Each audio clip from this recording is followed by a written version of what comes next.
Hello. I suffer from Obsessive Compulsive disorder, which is an anxiety disorder in which people have unwanted or repeated thoughts, feelings, ideas, or behaviours. In other words, my life is a systematic pattern. But yesterday, I experienced a flaw in my own system. I awoke that morning in my lakeside home promptly at 6:45 AM, as I do every morning.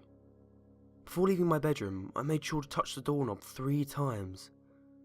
I have to. I need to. On my way downstairs, I made sure not to step on the second to last step. I never touch that step. I just can't. I made my usual breakfast of toast, scrambled eggs and black coffee. I never eat anything else in the morning. Just always those 3. Turning on my iPad, I made sure to check the local news headlines, like usual.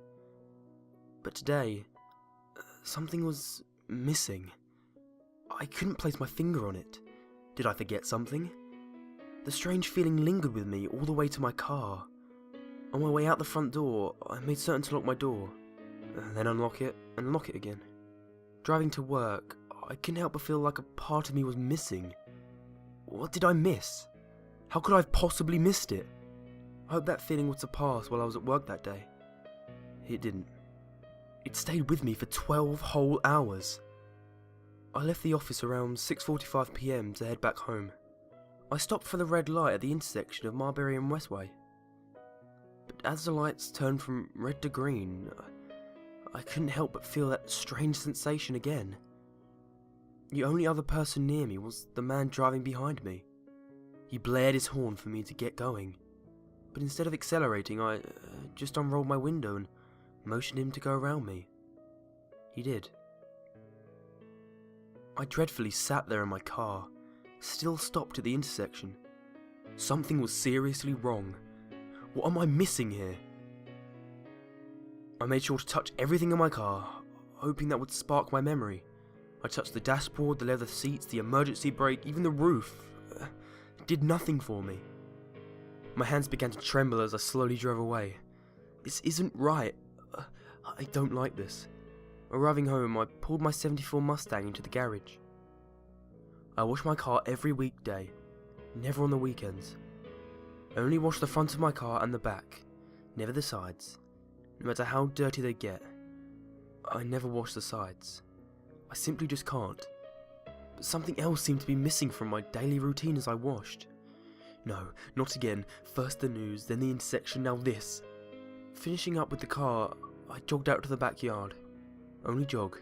Never walk, never run. Opening up the tool shed, I felt yet another thing missing from my pattern. I screamed. This isn't right. This isn't right. This isn't right. I stumbled out the shed and gazed out at the lake.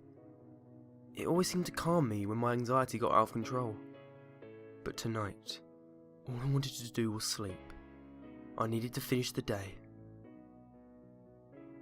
The next morning, I woke at 6:45 AM. I touched the doorknob 3 times, made sure not to step on the second to last step on my way to the kitchen. I prepared toast, scrambled eggs and black coffee. I turned on the iPad, browsed the local news. It's still missing. I became aggravated. What is it I could possibly be missing? I began to feel nauseous. Hurrying out the door in a rage, I quickly locked the door, unlocked it and locked it again. I drove off to work.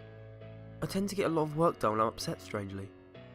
So at least I felt some accomplishments when I left the office at 6:45 PM. I drove fast on my way home. Very fast. What am I missing? I approached the red light at Marbury and Westway. Come on, think! Think!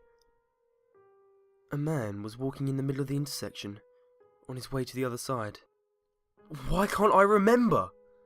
The man's head spun as he noticed my Mustang coming straight for him at 85 miles per hour. I noticed him too.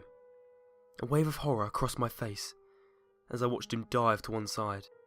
A loud clunk was made as I crushed the man underneath my vehicle. Oh God. Jumping out of my car, I hesitated on what to do. He lay there, writhing in agony. making horrendous guttural wails. I popped open the trunk to my Mustang, lifted the screaming man, and heaved him in. I drove. Upon entering my garage, I made sure to wash the blood off the front and rear of my car. The sides were not necessary. After dragging his broken body out to the backyard, I jogged to the shed. Inside were black garbage bags, cinder blocks, and a hacksaw. After dismembering the man, I was able to fit both the remains and a cinder block into the bag. Dropping him in the lake was all that was left to do. The following morning, I made sure to wake at 6:45 AM and touched my doorknob 3 times before skipping the second to last step on my way to the kitchen.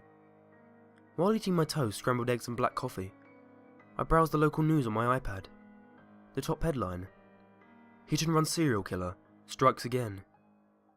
I smiled. Back to normal.